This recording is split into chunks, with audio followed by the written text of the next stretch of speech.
আমার যুবক ভাইরা, এই জাহান্নামের ভিতরে ঢুকলে উপায় নাই। দুনিয়ার কোনো আগুন সহ্য করার ক্ষমতা আমাদের নাই রে। একটা মোমবাতির আগুনে আঙ্গুলের মাথা রাখা যায় না। সেই জাহান্নামের ভিতরে ভয়াবহ আগুনের মধ্যে আমাদেরকে ঢুকানো হবে। আল্লাহ বলেন লাবিসিনা ফিহা আহকাবা, যুগের পর যুগ, যুগের পর যুগ সেখানে তোমরা অবস্থান করতে হবে। দুনিয়ার কোনো কারাগারে গেলে ছোট ভাই বড় ভাই পাতি নেতা বড় নেতা আছে, যে কোনোভাবে লগইন করে বাহির হওয়া যায়, কিন্তু জাহান্নামে বন্দী হলে বাহির করার মতো কেউ নাই। কেউ আল্লাহর সামনে দাঁড়াইয়া, আল্লাহর সামনে দাঁড়াইয়া কথা বলার সাহস নাই গো। আদম থেকে নিয়ে ঈসা রুহুল্লাহ পর্যন্ত সবাই তো ছিল নবী রাসূল পয়গম্বর। এত বড় বড় পয়গম্বর ইব্রাহিম খলিলুল্লাহ, যিনি আল্লাহর বন্ধু ছিল, ইব্রাহিম নবীর ক্ষমতা নাই আল্লাহর সামনে দাঁড়ায় কথা বলার। মুসা কালিমুল্লাহ, যিনি আল্লাহর সঙ্গে কথা বলে, সেই মুসা নবীও সেদিন আল্লাহর সামনে কথা বলার সাহস নাই। ঈসা পয়গম্বর জিন্দা, হাজার হাজার বছর পুরাতন কবর থেকে মৃত মানুষকে জিন্দা করতো আল্লাহর হুকুমে, আল্লাহর সঙ্গে সম্পর্ক। এই ঈসা নবীও আল্লাহর সামনে দাঁড়ায় কথা বলতে পারে না, নূহ পয়গম্বর কথা বলতে পারে না। সেদিন আমার নবীও কথা বলবে শুধু উম্মতের জন্য। আল্লাহ বলবে বন্ধু ওয়ালা সাউফা ইউতিকা রাব্বুকা ফাতারদা, আমি আপনাকে খুশি করব, খুশি করব, খুশি করব। পয়গম্বর বলবেন মালিক আপনি আমারে খুশি করবেন, কিভাবে করবেন? আমার একটা উম্মত যদি জাহান্নামে থাকে, আমি নবীরে আপনি খুশি করতে পারবেন না। একটা জবান বন্ধ রাখবেন না, আল্লাহু আকবার। আরো জোরে বলেন আল্লাহু আকবার। এই ইমানের আওয়াজ দিয়ে বলেন আল্লাহু আকবার। আমার নবীর এত পাওয়ার, এই পাওয়ার শুধু আল্লাহর পক্ষ থেকে পয়গম্বরকে দেওয়া হবে রে। কোনো আদম থেকে ঈসা নবীরে এই অনুমতি দেওয়া হবে না। শুধুমাত্র কেবলমাত্র আমার নবীকে স্পেশাল একটা পাওয়ার দিবে, বন্ধু আপনারে আমি খুশি করব। যতক্ষণ না পর্যন্ত আপনি খুশি না হবেন, আমি আপনাকে দিতেই থাকবো, দিতেই থাকবো, দিতেই থাকবো। জোরে কোন সুবহান।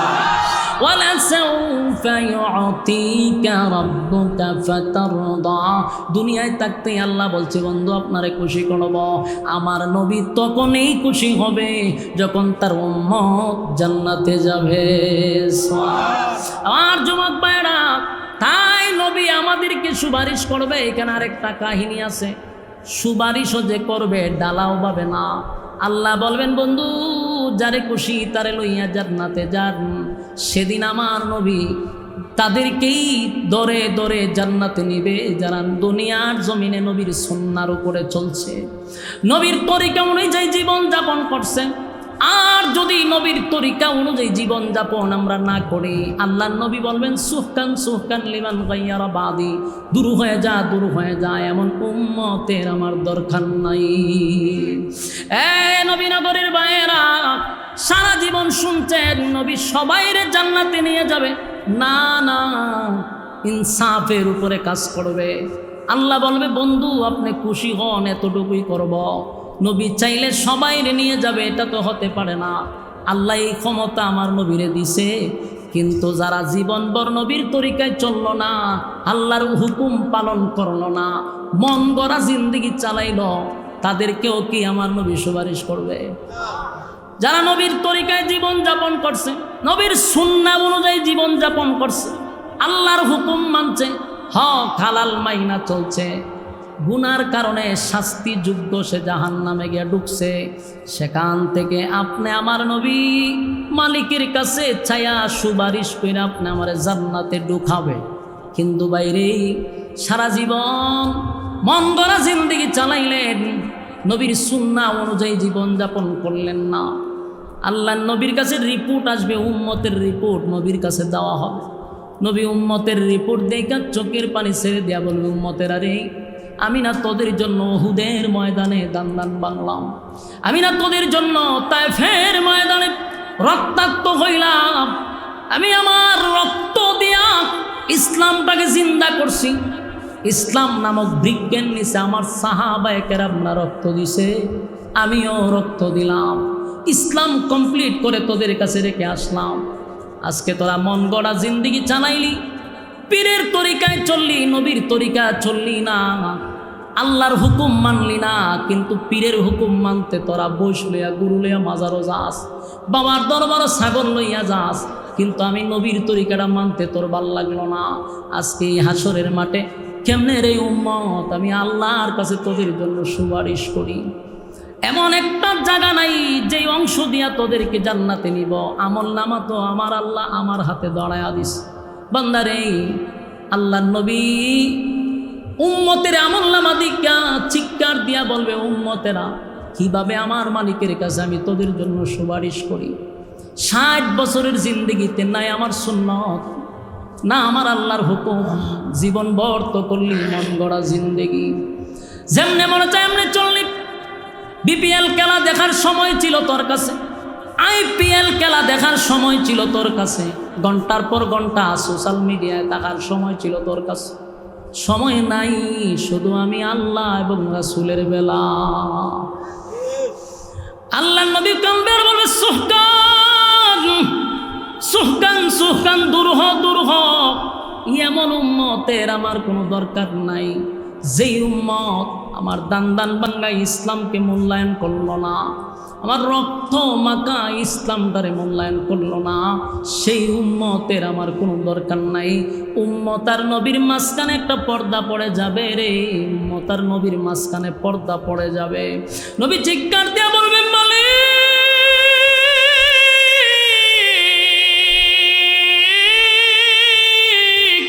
আমার উম্মতকে আমি দেখি না, উম্মত আমারে দেখে না গো। আল্লাহ বলবে, বন্ধু আমি ইচ্ছাকৃতভাবে আপনার মাঝখানে আর উম্মতের মাঝখানে পর্দা দিছি গো নবী। কেন দিছি জানেননি? যে উম্মত দুনিয়াতে আপনার রেখে যাওয়া ইসলাম পালন করে নাই, আপনার রেখে যাওয়া ইসলাম পালন করে নাই, আপনার দান দান বাঙ্গা ইসলাম পালন করে নাই, আপনার রক্ত মাখা ইসলাম পালন করে নাই, তারা তাদের বাপ দাদার ধর্ম পালন করছে, তাদের পীরের কথা শুই না জীবন যাপন করছে, আ জায়গায় বে জায়গায় সাজদা দিছে, আ জায়গায় বে জায়গায় তারা মানুষের কাছে চাইছে, আমার কাছে না চাইয়া। তাই এমন উম্মতের মাঝখানে আমি পর্দা দিলাম। নবী ব্যতীত হইয়া বলবে, উম্মত মেরাজে আইসাও আমি তোদের কথা ভুলি নাই। আমার আল্লাহ যখন 7 আসমানে উঠাইল, জান্নাত জাহান্নাম ভ্রমণ করাইল, এত আনন্দের মধ্যেও আমি উম্মত তোদেরকে ভুললাম না। আমি আল্লাহর কাছ থেকে তোদের জন্য হাদিয়া নিয়ে আসলাম।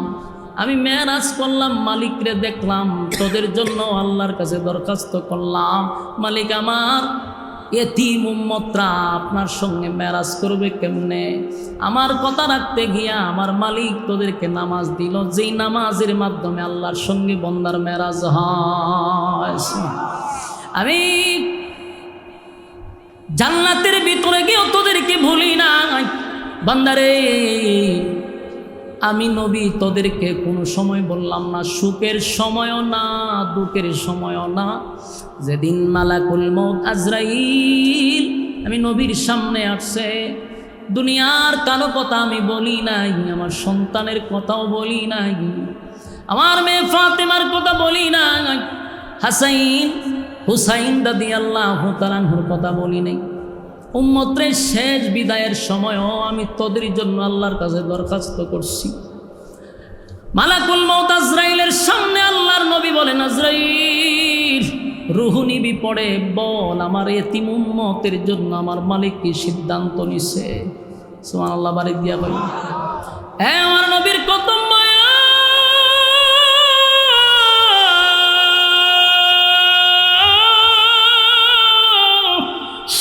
আসমানে গিয়া ভুলে নাই, মালাকুল মউত আজরাইলকে সামনে রাইখা উম্মত বলে নাই, উম্মত বলে নাই, উম্মত বলে নাই।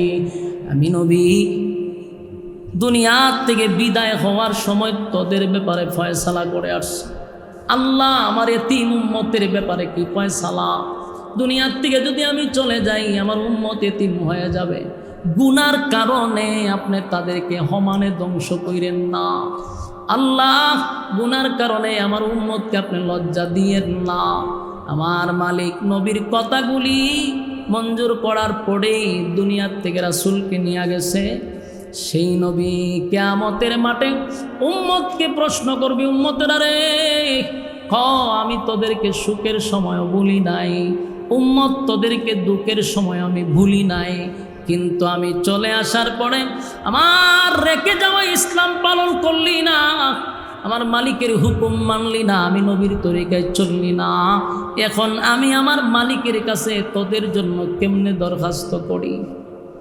আমার যুবক ভাইরা, এই জন্য আমি আপনাদের কাছে বলি, দুইটা শর্ত আমার মালিক দিছে, একটা হলো ঈমান আর একটা হলো নেক আমল। নেক আমলের মাধ্যমে আল্লাহর প্রিয় হওয়া যায়, নেক আমলের মাধ্যমে আমার মালিকের মহব্বতের বান্দা হওয়া যায়। এই যে ওয়াজ মাহফিলে বসছেন প্রচণ্ড গরমের মধ্যে, এরপর আপনারা মৌমাছির মতো বসে আছেন। আপনার মতো কত মানুষ এখান থেকে ওইটা গিয়া ওখানে বিড়ি খায়, ওখানে গিয়া চা খায়, ওখানে দাঁড়ায় আড্ডা মারে। এদের মাঝখান থেকে আল্লাহ আপনাদেরকে যাচাই বাছাই করে মহব্বত করে এমন একটা মজলিসে এখনো বসায় রাখছে। এটা আল্লাহর পক্ষ থেকে বান্দার প্রতি একটা দয়া দয়া দয়া মায়া মায়া দয়া মায়া ছাড়ার কিছু না। কারণ আল্লাহ যারে ভালোবাসে ওই বান্দাটারে আমার মালিক দিনের কাজে লাগায়া রাখে। আপনি যদি মসজিদে 5 ওয়াক্ত নামাজে যান, নিজে নিজেই প্রশ্ন করবেন, আমি মসজিদে যাই না, আমার মালিক আমারে মসজিদে নিয়ে আসছে। আমারে যদি আমার মালিক ভালোই না বাসত রে, তাহলে আল্লাহর ঘরে আমারে আসতে দিত না। মালিক আমারে মহব্বত করে, তাই তো 5 বার আল্লাহর ঘরের সঙ্গে সাক্ষাৎ হয়। যুবক ভাইরা, আপনারা যদি আল্লাহ ভালোই না বাসত এই মজলিসে বসায় রাখতো না। তাই মালিক যখন কাউরে কিছু দেয় মালিকের শুকরিয়া আদায় করার দরকার আছে না? না। আফা হাসিবতুম আন্নামা খালাকনাকুম আবাসাও ওয়া আন্নাকুম ইলাইনা লা তুরজাউন। বান্দারে, আমি অনর্থক তোদেরকে দুনিয়ায় বানাই নাই। যদি আমি আল্লাহ অনর্থক বানাইতাম, খাওয়ার লেগে বানাইতাম, হাতি যেই পরিমাণ খায় যথেষ্ট ছিল। ঘুমানোর জন্য বানাইলে গাদা আমাদের চেয়ে বেশি ঘুমায়, গাদা বানাইলেই যথেষ্ট। মালিক তো বানাইছে এবাদতের জন্য। বান্দা তুই এবাদত করবি শুধুমাত্র আল্লাহ। বলুন কার? হ্যাঁ, আরো জোরে এখন কার? এই মালিক বলে, বান্দা শুন, তুই যদি তারাবি করস, যদি কাজ বলে না গোলামি করবো না, যেমনে মনে চায় এমনে চলব। ওয়ালাকাদ যারানা লিজাহান্নামা কাসীরাম মিনাল জিন্নি ওয়াল ইনস। আল্লাহ কয় এরকম বহু মানুষ এবং জিনরে আমি আগুন দিয়া জ্বালাবো আর পোড়াবো। যাদেরকে আমি চক্ষু দিছিলাম দেখার জন্য, লাহুম কুলুবুন লা ইয়াফকাহুনা বিহা ওয়া লাহুম আ'য়ুনুন লা ইউবসিরুনা বিহা ওয়া লাহুম আযানুন লা ইয়াসমাউনা বিহা। যাদেরকে আমি কান দিছি শোনার জন্য, চোখ দিছি দেখার জন্য, অন্তর দিছি বুঝার জন্য, কিন্তু চোখ দিয়া দেখলি কি দেখার কথা ছিল কি দেখলি, কান দিয়া কি শোনার কথা ছিল কি শুনলি, অন্তর দিয়া কি বাবার কথা ছিল কি ভাবলি। মনে করছ আমি তোদেরকে ছেড়ে দিব? এত নিয়ামত দেওয়ার পরেও যদি তোরা আমি আল্লাহর গোলামি না করস, আমি আল্লাহর আদালতের মানুষ হতে পারবি না। তোরা চতুষ্পদ জানোয়ারের চেয়েও আরো নিকৃষ্ট। উলাইকা কাল আনআম, উলাইকা কাল আনআমের মধ্যে যদি আল্লাহ রেখে দিত তাও মোটামুটি মান সম্মান বাঁচত। কিন্তু আল্লাহ হয় বালহুম আদাল, এর চেয়েও তোরা নিকৃষ্ট। মানে চতুষ্পদ জানোয়ারের সমান কইছে না, আল্লাহ এর চেয়ে বেশি নিকৃষ্ট। কেন বেশি কইল? চতুষ্পদ জানোয়ার যা করে না বুঝা করে, তুই যা করস বুঝা শুই না, তাই তোর আর পশুর আকল একরকম না, তুই পশুর থেকে আরো নিকৃষ্ট। ঠিক কিনা বলুন? আল্লাহ কি ছাইরা দিব? হ্যাঁ, কথা কই না দি ছাইরা দিব নি? বানাইছে আপনারা যত্ন কইরা, সম্মান দিয়া। সৃষ্টি জগতের মধ্যে যদি শ্রেষ্ঠত্ব কারো দেয় তাহলে এটা মানুষ। কারে দিছে? কথা কই না দি আল্লাহ কাররামনা বানি আদম। আদমের চেয়ে সম্মান আর মর্যাদা আমি কেউ দিছি না। আদম রে এত সম্মান আর ইজ্জত দিছি। আল্লাহ কয় বান্দারে, ফেরেশতা হইল নূরের তৈরি। আমরা অনেক সময় নূর আর মাটি লিয়া মারামারি লেগে যাই। হ্যাঁ, কথা কয় না, নূর আর মাটি লিয়া মাথা বাড়াইলা। অথচ আল্লাহ কয় আমি মানুষকে সম্মান বেশি দিলাম রে। যদি ফেরেশতার সম্মান বেশি হইতো, কোরআনে কোথায় আছে ফেরেশতার সম্মান বেশি? আমার একটু দেখা, আমি আপনার দলে যাব। আল্লাহ মাটির সম্মান বেশি দিল, ফেরেশতাদের চেয়েও মানুষের সম্মান আল্লাহ বেশি দিছে। নূরের তৈরির ফেরেশতার সম্মান নাই, মানুষের সম্মান বেশি। আপনি যদি নবীরের নূর হইয়া সম্মান বাড়াইতে চান, তাহলে সম্মান বাড়াইছেন না আরো কমাইছেন? হ্যাঁ, কথা না। কারণ ফেরেশতার সম্মান তো আমার নবীর না।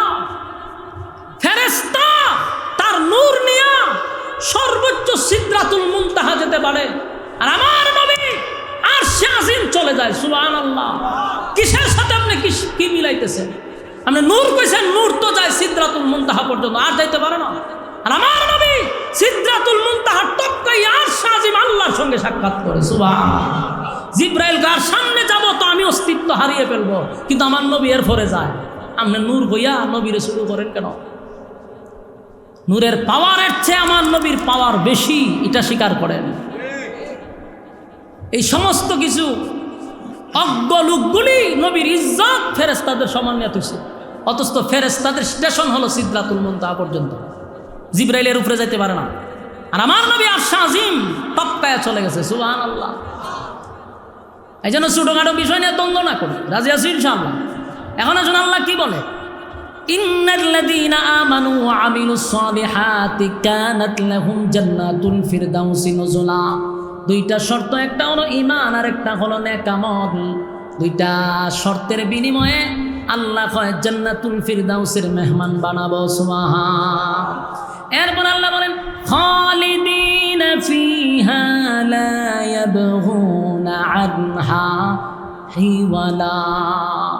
আল্লাহ কয় এমন একটা জান্নাতের ভিতরে বান্দা বান্দি ডুববে, আর কোনো দিন তারা বাহির হতে চাবে না, আর কোনো দিন তারা এখান থেকে যেতে চাবে না। জান্নাতের ভিতরে স্বয়ং সম্পূর্ণ, মানুষের কোনো আফসোস থাকবে না। দুনিয়াটা হলো আফসোসের জায়গা। কথা বলেন, দুনিয়াতে যদি আপনারা দেশের প্রধানমন্ত্রীও বানায়, তো মনে মনে হয় আমি যদি ডোনাল্ড ট্রাম্প হইতে পারতাম তাহলে ভালো আছে। আর ডোনাল্ড ট্রাম্প হইলে পরে চিন্তা করে তামাম পৃথিবীর বাদশা যদি হইতে পারতাম ভালো আছি। কথা ঠিক নেই? দুনিয়া আফসোসের জায়গা। আল্লাহ কয় জান্নাত হলো আফসোসের জায়গা নয়, এখানে আফসোস মিটে যাবে। তাই খালিদিনা ফিহা লা ইয়াবগুনা আনহা হিওয়ালা। মানুষ সেখান থেকে আর বাহির হতে চাবে না। জান্নাতের ভিতরে আল্লাহ সব দিবে, গাড়ি দিবে, বাড়ি দিবে, নারী দিবে, অট্টালিকা দিবে, সব দিবে। এর মধ্যে সবচেয়ে বড় নিয়ামত হলো আর কোনো দিন মরবেন না। সুবহানাল্লাহ। আল্লাহু আকবার বলেন।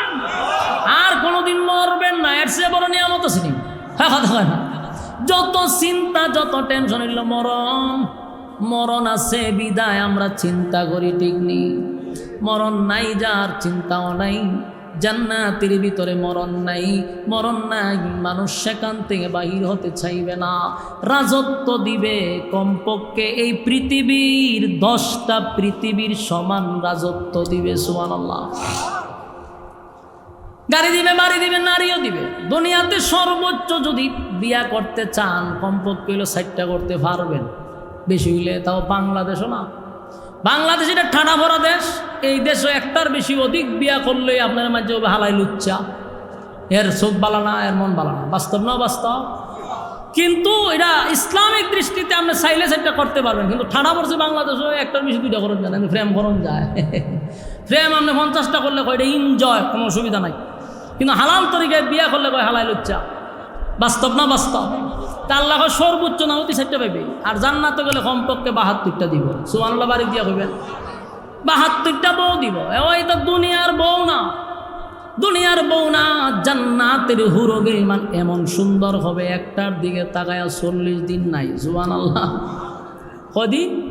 আরে আপনাদের সাইবাই তো 40 দিন সাই থাকবো, ভিসা একটা গুতা দিবে। ও 40 দিন ধরে একটার পয়সা রয়েছে, ভিসা 59টা রয়েছে। তাহলে কি পরিমাণ সৌন্দর্য আল্লাহ দিবে। দুনিয়ার বউগুলি বানাইছে এটা স্যাম্পল। বলুন কি? আরো জুড়ে, দুনিয়াটাই হলো, পুরাটা দুনিয়াটাই হলো একটা স্যাম্পল। স্যাম্পল বুঝুননি? দোকানে যদি কেউ চাল কিনতে যান, দেখবেন সামনে কতগুলা বাড়ির মধ্যে এতগুলা ভিক্ষার মতো লয়ে বেরিয়েছে। তার নাকি ভাই আইসাম তো চাল কিনতে, আমরা ভিক্ষা করুন। বলে ভিক্ষা করি না রে, তোর কয় টন লাগবে আমারে কম। এটা হইলো স্যাম্পল, পিছনে আমার গুডাউন। কথা কয় না? চাউলের দোকানে যা সামনে থাকে এটি কি স্যাম্পল, ওই পিছনে আমার গুডাউন, তোর কয় টন লাগবে আমারে কম। তো দুনিয়া পুরাটাই একটা স্যাম্পল। এটা যা দেখতেছেন জান্নাতের একটা স্যাম্পল। জান্নাতে আল্লাহ গুডাউন রাখছে। এই জান্নাত যদি পেতে হয় বলুন কয়টা শর্ত লাগবে? আরো জুড়ে, 1-2টা শর্ত। একটা হলো ঈমান, আর একটা হলো নেকামল। কথা হয় না? ঈমানের জন্য জীবন দেব, নেকামল করব। ঈমান নামক অ্যাকাউন্ট যদি থাকে তাহলে নামাজ গিয়া ঢুকবে, রোজা গিয়া ঢুকবে, যত ইবাদত বন্দেগী করবেন সব অ্যাকাউন্টে ঢুকবে। আর যদি ঈমানই না থাকে তাহলে নামাজ, রোজা, হজ, জাকাত কোনোটাই কাজে আসবে না। ঈমান নামক অ্যাকাউন্ট। আর আজকের পর থেকে এই মাহফিল থেকে যাওয়ার পরে একটা সাবজেক্ট মাথায় সবসময় ঢোকাইবেন যে আমার সবচেয়ে বড় নিয়ামত হলো আমার ঈমান। আমি দুনিয়ার সব দিতে রাজি, কিন্তু ঈমানটা আমি দিতে রাজি না। এতে যদি আমার জীবন চলে যায় রে, আমি জীবন দিব কিন্তু ঈমান বিক্রি করব না। কারা কারা রাজি আছেন? আব্দুল্লাহ দেখায়া দেন। লিল্লাহে তাকবীর, লিল্লাহে তাকবীর। রাজি আসুননি সবাই? আমরা সবাই ঈমানের সাথে জিন্দেগি করব, জীবন যাপন করব। আল্লাহ যেন আমাদেরকে মৃত্যুর আগে ঈমান হারা না করে। রাজি আছি ইনশাআল্লাহ? সর্বহালতে ঈমানের উপরে যেন টিকে থাকতে পারি, সেই দোয়া আল্লাহর কাছে করতেই হতো। মালিকের কাছে বলবেন, আল্লাহ ঈমানের হালতে আমাকে মৃত্যু দান করেন, বেঈমান বানাই আমারে কবরে নিয়েন না। কারণ ঈমান যদি জাররা পরিমাণও নিয়ে যায়, কোনো একদিন জান্নাতে যাওয়ার আশা আছে। ঈমান যদি না থাকে তাহলে কোনোদিন জান্নাতের গ্রামটুকু আমাদের কপালে জুটবে না। রাজি আছি ইনশাআল্লাহ? আল্লাহ আমাদের সবাইকে বলনেওয়ালা, শুননেওয়ালা উভয়কে সহি আমল করার তৌফিক দান করুক। সকলেই বলে আমিন। সম্মানিত সুধী, দীর্ঘক্ষণ সময় আপনারা মনোযোগ সহকারে কথাগুলি শ্রবণ করেছেন। আল্লাহ তাআলা বলনেওয়ালা, শুননেওয়ালা উভয়কেই কথাগুলির উপরে আমল করার তৌফিক দান করুক। আমিন। আপনারা এখানে প্রায় 5 বছর ধরে আমি আসতেছি। আমার দুলাল ভাইয়েরা যারা আছে এর সাথে একটা সুসম্পর্ক হয়েছে। তো আমার একটা আবদার করছে যে আগামী বছর যেন মাহফিলটা একটু পরে হয়। আমি বলছি রায়হান ভাই আছে, ওই জানুয়ারি অথবা ডিসেম্বরে যেন হয়, এটা তাদের একটা আবদার। ইনশাআল্লাহ রায়হান ভাই যেহেতু আছে, প্রোগ্রামের ব্যাপারে রায়হান ভাই কথা বলবে। রায়হান ভাই যেটা বলবে এইভাবেই সেটিং হবে ইনশাআল্লাহ। আমরা ইনশাআল্লাহ মৌসুমের ভিতরে একটা প্রোগ্রাম দেওয়ার চেষ্টা করব, কিন্তু এটা মহব্বতের খাতিরে স্টেজে বইয়া হইলাম। নাহলে আমরা প্রোগ্রামের ক্ষেত্রে এগুলো বলি না। আপনারা আমার জন্য দোয়া করবেন, আমি জানি মহব্বত করেন। বিশেষ করে আমার মাদ্রাসাটার জন্য দোয়া করবেন তো ইনশাআল্লাহ। ইনশাআল্লাহ কথা হয় না? আপনারা এখানে যখন প্রথম আসছিলাম তখন মাদ্রাসা ছিল না। আজকে আমার এলাকায় 100% জায়গা নিয়ে একটা মাদ্রাসা করছে। কত শতাংশ? 100% নিয়ে জায়গা নিয়ে একটা মাদ্রাসা হয়েছে। এই মাদ্রাসার প্রতিটা জমি, বিল্ডিং এই মাহফিলে যে আপনারা হাদিয়া দেন, এই টাকা দিয়া মাদ্রাসা হয়েছে। আমরা যারা আমি তেল মারি, তেল মারলে নেতার টাকা দিয়া মাদ্রাসা হইতো। আমার কথা বুঝতেছেন? আমি এই বুকে হাত দিয়ে বলতে পারি, আমার কথা যদি সোশ্যাল মিডিয়ায় ছড়া যায়, কোনো নেতা যদি বুকের সাহস থাকে বলুক যে আমি মাদ্রাসার 10 লক্ষ টাকা দিয়েছি। কোনো নেতা থাকলে বলুক। আমার কোনো নেতারা তেল মেরে আমি আশ্রাবি চলি নাই। যেই সমস্ত অজ্ঞলোক, মূর্খলোক, নিম্ন শ্রেণীর মানুষ আমাকে বলে আমি তেল মাইরা চলি, আশ্রাবি তেল মারে না। তেল মারার অভ্যাস আমার নাই। কোনো নেতারা তেল মারার যদি অভ্যাস থাকতো, আমার মাদ্রাসা মাহফিলের টাকা লাগে না, মাহফিলের টাকা ভিক্ষা করে আমি মাদ্রাসা করা লাগে না, নেতারাই করে দেওয়া লাগতো। আমারই সুযোগ আসিল, বহু নেতা আসিল আমার আন্ডারে, যদি তেল মারতাম সব হয়ে যেত। আমি পারি না। তেল মারা স্বভাব নাই। আমি 12 লাখ 10 লাখ টাকা খরচ করে মাহফিল করি, 10টা টাকা আমি কালেকশনই করতে পারি না। তেল মারার অভ্যাস থাকলে আমার বক্তবৃন্দ কম আছে, দেশ বিদেশে বক্তবৃন্দর অভাব নাই। 10 মিনিট কথা কইবার লেগে চেষ্টা করে, এরারে যদি খালি একটু তেল মারতে পারতাম মাদ্রাসা হয়ে যেত, পারি না আমি। আমার কথা তোর মন চাইলে দিয়া যা ভাই, তোর পিছনে গিয়ে আমি তেল মারম, এই স্বভাব এই অভ্যাস আমার আদৌ নাই, আমি পারি না। আমার অনেক মানুষও বুঝায় মাদ্রাসা করছেন ভাই, মানুষের সাথে একটা লেয়াজু মেনটেন রাখেন, তার সাথে সম্পর্ক রাখেন, বাইটা আমার দিয়ে হইতো না। আমি তারা যে তেল মারম ফোন দিব, আমার এই তবিয়তিটা নাই। তো সুতরাং আশরাফির তেল মারা চলে না।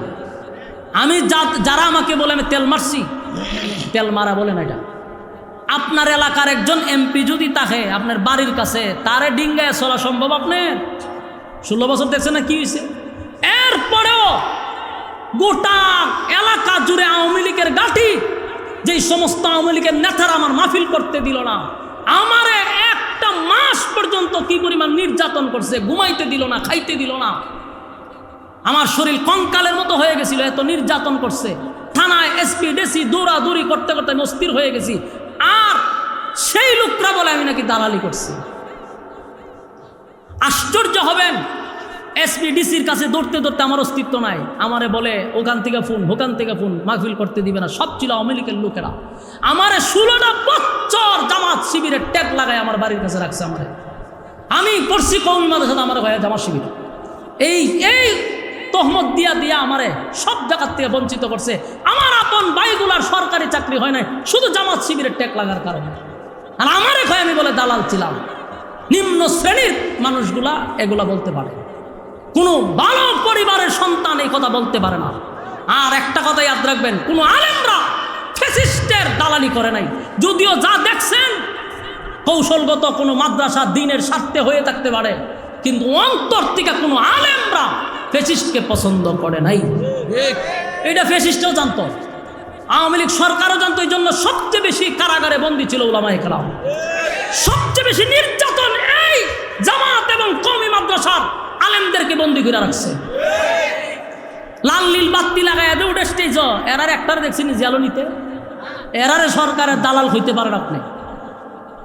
আমাদেরকে কোন অ্যাঙ্গেলে বলেন? 16টা বছরে জামাত শিবির আর কওমি মাদ্রাসার আলেমরা জেল কাটছে, জুলুম নির্যাতন শিকার হয়েছে। আমরা রে ভাই দালাল, মূলত দালালরাই দালাল বলতে পারে, ঠিক কিনা বলেন? দালালরাই দালাল বলে।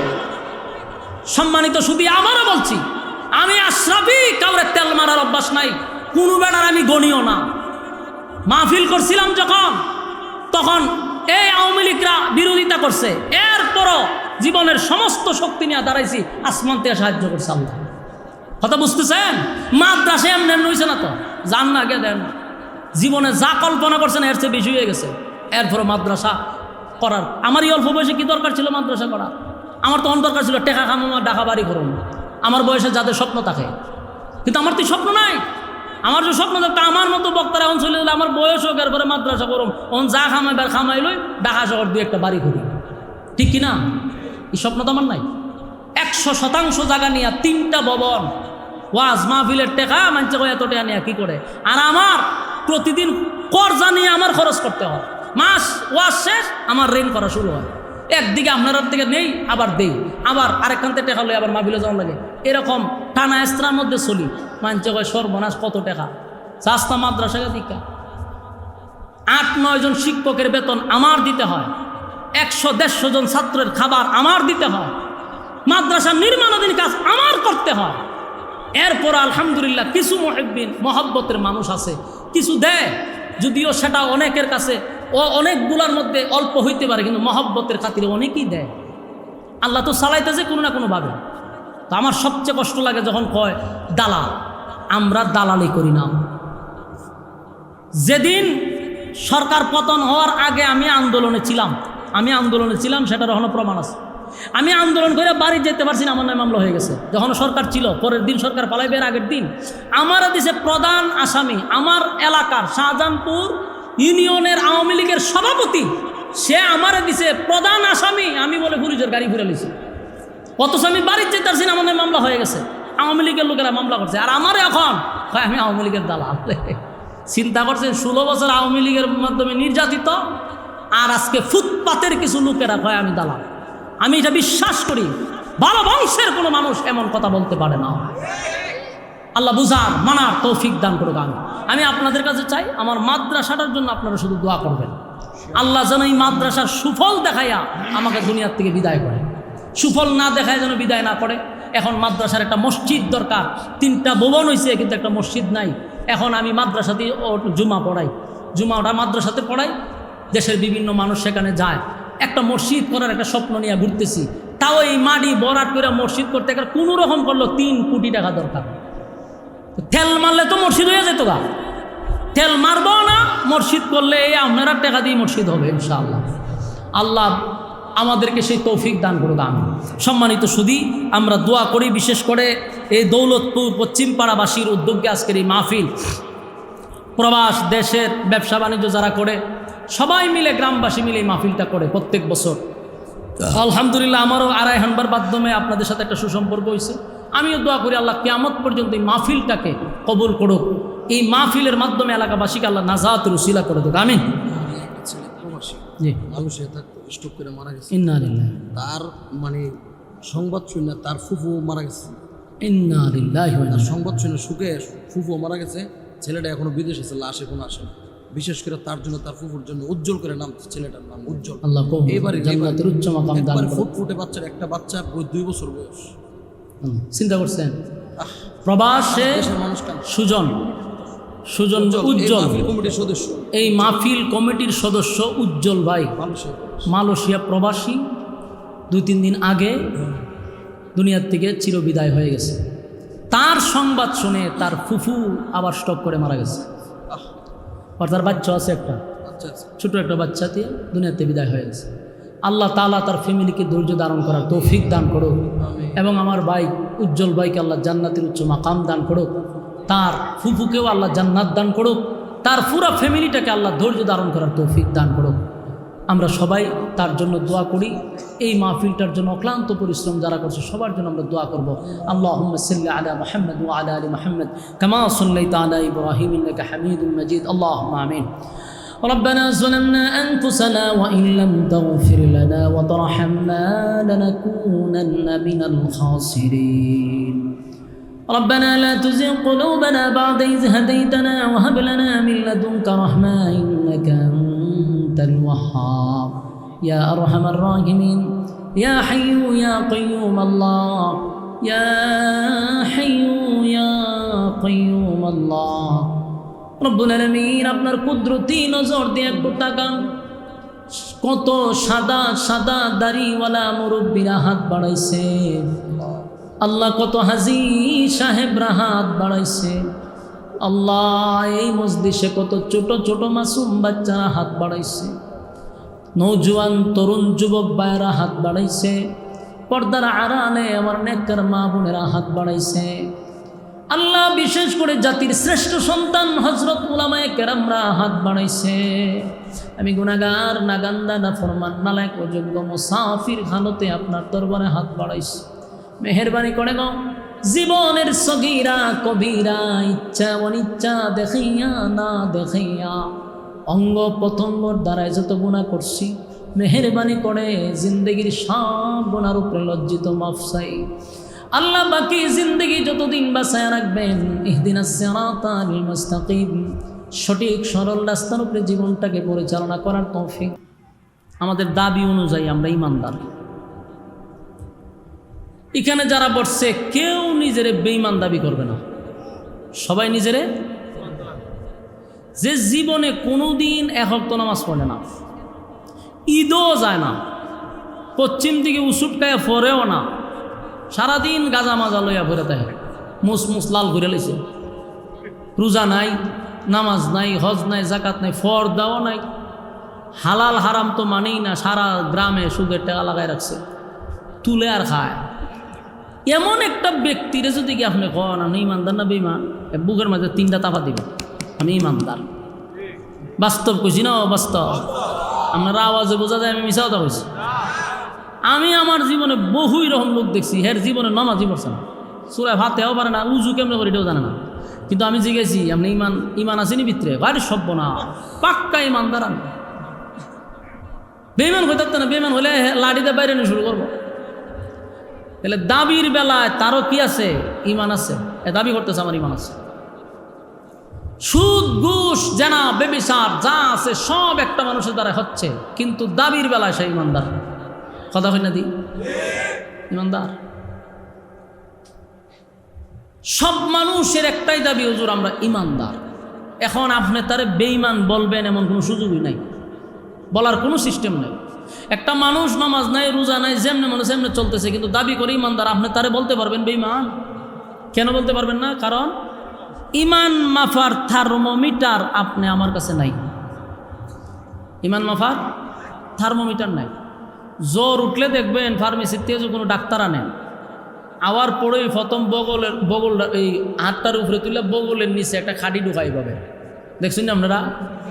ঢুকাইয়া কতক্ষণ রাখে, টান দিয়া বাইর করে কয় 102, মানে আপনার জ্বর 102। যে মেশিনটা দিয়া মাফ, এটার নাম হলো থার্মোমিটার। তো এটা দিয়া মাফলে বোঝা যায় আপনার জ্বর কত পয়েন্ট আছে। তো ইমান মাফার থার্মোমিটার যদি থাকতো, তাহলে বেনামাজি কোনোদিন ইমানদার দাবি করতে পারত? ইমানদার দাবি করলে বগলে নিচে ঢুকাই দিলাম, ঢুকাই হলাম বয়া তা কতকার টান্দা বাইর করে বলতাম তোর ইমান 0, এমনি ফিটা শুরু হইতো। আরেকটা বিষয় হলো, এই থার্মোমিটার বাইরিলে খালি সাধারণ পাবলিক ধরা পড়তো এমনটা না, বহু বক্তা ধরা পড়তো, বহু ইমাম ধরা পড়তো, বহু ফির ধরা পড়তো। কথা হয় না? মসজিদের ইমাম রাখার সময় তখন মানুষের আর যোগ্যতা জিজ্ঞাসা না হলো, হুজুর ইমামতি ঢুকার আগে আপনি বগলের নিচেটা একটু আলগি দেন। আলগি দিলে ঢুকাই দিল খাটি, ঢুকাই কতক্ষণটা কেউ তো হুজুর আপনার দিয়ে ইমান 0, আপনার পিছনে নামাজ হইতো না। মান সম্মান লয়ে তাড়াতাড়ি ব্যাগ টুক লইয়া যান, বাইরে মারলাম। ইমাম সাহেবগুলো সর্বনাশ, দৌড়। ফির যখন এত মুরিদ করবো এত হয়তো ফির সাপ বগলের নিচে আলগি দেন, আলগি দিয়ে খাটি ঢুকাই দিত।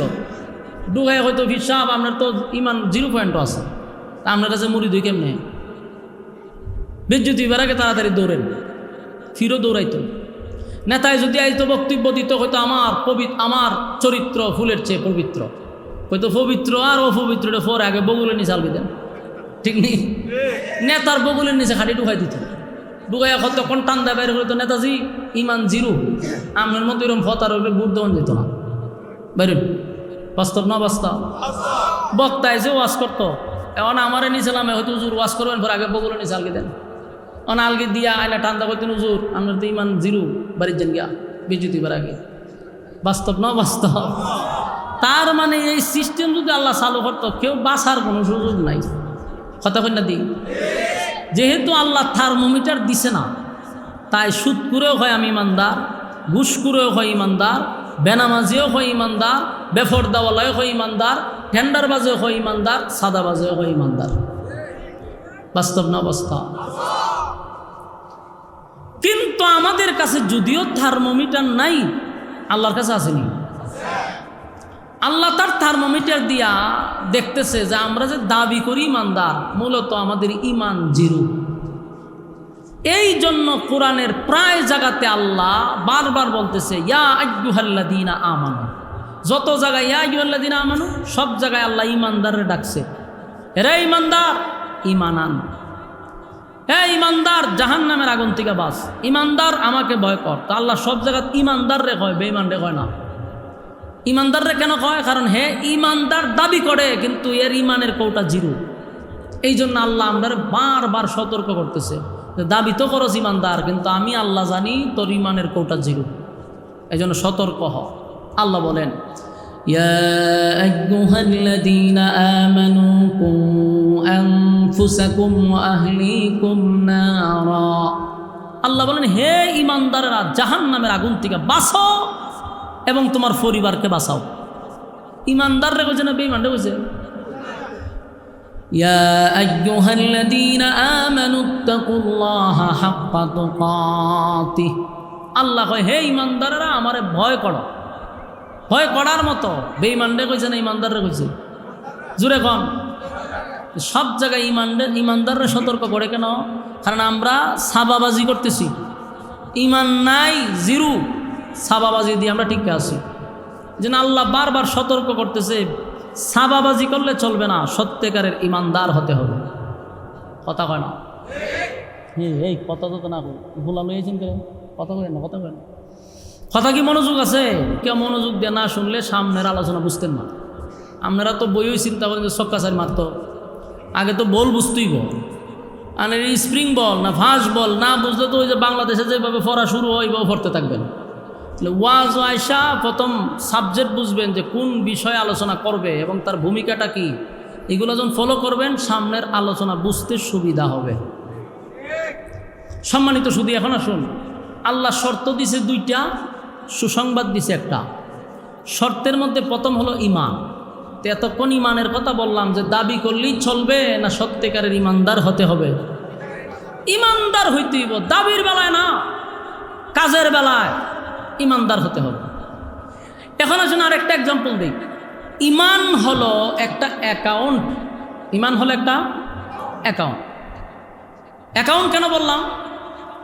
আপনি যদি অন্নবীনগর ব্যাংকে যান, গিয়া যদি এখন বলে স্যার 1 লাখ টাকা আনছি এটা জমা দেন, তো জিগাইব আপনার অ্যাকাউন্ট নাম্বার কোন? তখন যদি এখন বলে আমার অ্যাকাউন্ট নেই, আপনারা পাগল হইব নি? মিয়া অ্যাকাউন্ট নাই তো আপনি কেন আইছেন? ও টাকা জমা দিতাম। টাকা জমা দিতে গেলে অ্যাকাউন্ট করতে হয়, টাকাটা রাখবো কই? তো টাকা জমা দেওয়ার জন্য যেহেতু অ্যাকাউন্ট লাগে, ঠিক তেমনিভাবে ইমান হলো একটা অ্যাকাউন্ট। অ্যাকাউন্ট যদি আপনার থাকে তাহলে আপনার ইবাদত বন্দেগী জমা হবে।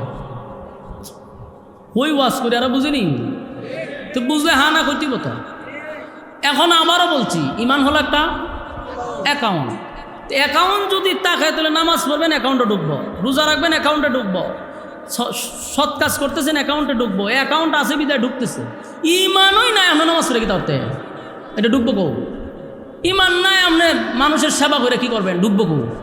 তাহলে মূল ফাউন্ডেশন হলো ইমান। চিন্তা করছেন কত গুরুত্বপূর্ণ? ইমানের ব্যাপারে আমাদের কোনো ছান নাই, কথা হয় না। সব ব্যাপারে আমরা স্যাক্রিফাইস করতে পারি, কিন্তু ইমানের ব্যাপারে চুল পরিমাণ আমরা পিছপা হব না। কারণ আমাদের মূল সম্পদ হইল ইমান। যার্রা পরিমাণ ইমান লইয়াও যদি খালি খবরে যান, যার্রা পরিমাণ, আল্লাহ হয় কোনো একদিন আমি তোরে উড়াইয়া জান্নাতে ঢুকাবো, ওই যে সামান্য একটু ইমান আছে। আর যদি ইমানই না থাকে, অনন্তকাল অনন্তকাল যার শুরু আছে যার শেষ নাই, আগুনে জ্বলতেই থাকবেন। তাহলে ইমান কত গুরুত্বপূর্ণ। আল্লাহ বলেন ওয়ালা তাহিনু ওয়ালা তাহজানু ওয়া আনতুমুল আ'লাউনা ইন কুনতুম মুমিনিন। তোমরাই বিজয় হবে। আল্লাহ আমরা বলতেছে তোমরা বিজয় হবে, তোমরাই সফলতা অর্জন করবে যদি তোমরা মুমিন হও। যদি তোমরা মুমিন হও, ইমানদার হও, তাহলে বিজয় তোমাদের কাছে আসবে। সম্মানিত শুধু তাহলে আমরা দুইটা শর্ত পাইলাম, একটা সুসংবাদ পাইলাম।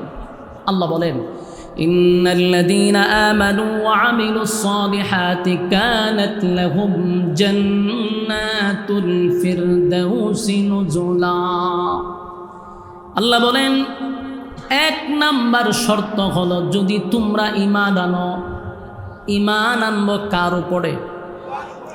ঈমান আনবো এক আল্লাহর উপরে, যার কোনো শরীক নাই, যার কোনো সাথী নাই, সঙ্গী নাই। কুল হুয়াল্লাহু আহাদ। নবী আপনি বলুন আমি একক অদ্বিতীয়, আমার কোনো সাথী নাই, আমার কোনো সঙ্গী নাই। আল্লাহ রাব্বুল আলামিন তার বিষয় স্পষ্ট করছে, আমার কোনো সাথী নাই, সঙ্গী নাই, আমার কোনো ইলাহ নাই, আমি কারো কাছ থেকে জন্ম নেই নাই, কাউরে জন্ম দেই নাই। তাই আমরা যার উপরে ঈমান আনবো তিনি এক অদ্বিতীয়। আল্লাহ ছাড়া আমরা কারো কাছে মাথা নত করব না, আল্লাহ ছাড়া কারো কাছে চাইব না। ইন্না সলাতি ওয়া নুসুকি ওয়া মাহইয়ায়া ওয়া মামাতি লিল্লাহি রাব্বিল আলামিন। আমার নামাজ, আমার রোজা, আমার হজ, আমার যাকাত, আমার জীবন, আমার মরণ লিল্লাহি রাব্বিল আলামিন, সব কিছু আল্লাহর জন্য। সব কিছু কার জন্য? আমার জীবন মরণ সব কিছু মালিকের জন্য। তাই আমরা যার উপরে ঈমান আনব তিনি এক অদ্বিতীয়, কারো মুখাপেক্ষী না, কারো উপর আল্লাহ ডিপেন্ড করে না। আমার মালিক বলেন আমি কারো কাছে চাওয়ার প্রয়োজন নাই, সমস্ত মাখলুকাত আমার উপরে ডিপেন্ড করে, আমি কারোর উপর ডিপেন্ড করি না। তাই আল্লাহ রাব্বুল আলামিন বলেন, বান্দারে ঈমান যে আনবি শুধুমাত্র কেবলমাত্র একত্ববাদী খোদার উপরে ঈমান আনতে হবে। আল্লাহর উপরে ঈমান আনছেন ঠিক, কিন্তু আপনার ধ্যান ধারণা হলো আল্লাহর উপর ঈমান আনলাম কিন্তু আমার সন্তান হয় না 10 বছরের ভিতরে, কিন্তু যদি অমুক মাজারে গিয়া মান্নত করি তাহলে আমারে বাবায় সন্তান দিব। ঈমান আছে না গেছে? আপনারা বললেন মালিক ছাড়া আর কেউ নাই, আল্লাহ ছাড়া কোনো মালিক নাই, দেনেওয়ালা একমাত্র আল্লাহ। তাহলে সন্তান যদি কোথাও গিয়ে আপনি মান্নত করেন চান, তাহলে এটা আল্লাহর উপরে পূর্ণ আস্থা হইল? কথা কেন? সন্তান দেওয়ার মালিককে, সন্তান দেওয়ার মালিক আল্লাহ। তাই চাইতে যদি হয় আল্লাহর কাছে দোয়া করবেন, রব্বি হাবিলি মিনাস সালিহিন, আল্লাহ আপনি আমাকে একটা নেককার সন্তান দান করেন। দোয়া করতে হবে, মালিক এমন একটা সন্তান আপনি আমারে দেন যেই সন্তানের মাধ্যমে আপনার দিন প্রতিষ্ঠিত হয়, আপনার দিন প্রতিষ্ঠিত হয়, যেই সন্তানের দিকে তাকাইলে আমার কলিজা ঠান্ডা হয়। এই কথাগুলি মালিকের কাছে গভীর রজনীতে জায়নামাজে বৈশা যদি আপনি চাইতেন, আমার আল্লাহ আপনাকে সন্তান দিত। কিন্তু মানুষ এমনটা হয়ে গেছে, লাল শালুর কাছে গিয়া এক ডেক খিচুড়ি দিয়া কয় বাবা সন্তান নাই। এই যে আপনি বাবার কাছে চাইলেন, মালিক বেজার হয়ে গেছে, বান্দারে আমি আল্লাহ বুঝি সন্তান দেওয়ার মালিক না, চাইলি বাবার কাছে। মালিক বলেন সব তো বরদাস্ত করি, কিন্তু একটা বিষয় আমি বরদাস্ত করতে পারি না, এটা হলো আমি আল্লাহ ছাড়া যদি বদলা কারো কাছে চায়, এটা আমি সহ্য করতে পারি না। দুনিয়ার সব গুনাহ মাফ হয় গো, কিন্তু শিরিক নামক গুনাহটা আল্লাহ মাফ করে না। সাবধান সাবধান, ঈমান আমাদের সবচেয়ে বড় সম্পদ। এই সম্পদ যদি একবার কারো কাছ থেকে চলে যায়, দুনিয়াও বরবাদ, পরকালও বরবাদ, কোনো কাজে আসবে না আপনার, সব ধ্বংস হয়ে গেল। ছোট ছোট কথার মাধ্যমে ঈমান যায়। যেমন আমরা দেশে অনেক মানুষ বলে, আমার ছেলেটা যদি বিদেশ না যাইতো না খাইয়া মরতাম, এরকম কথা কয় নেই? অনেক মানুষ বলে শ্বাসকলবে চা খায় আর ফুলাটা বিদেশ না গেলে উপায় আছেন না, বুঝে গেলাম বলে না খাইয়া। আল্লাহ বেজার হয় এই কথাগুলির দ্বারা, আল্লাহ বেজার হয়। ফার্মেসিতে গিয়া কয় আপনার ওষুধ না খাইলে কালকে বুকের ব্যথায় মারা গেলাম বলে, বোঝা গেল ফার্মেসির ওষুধ খাওয়ার পরে আপনি ভালো হয়েছে, অথচ ভালো করছে কে?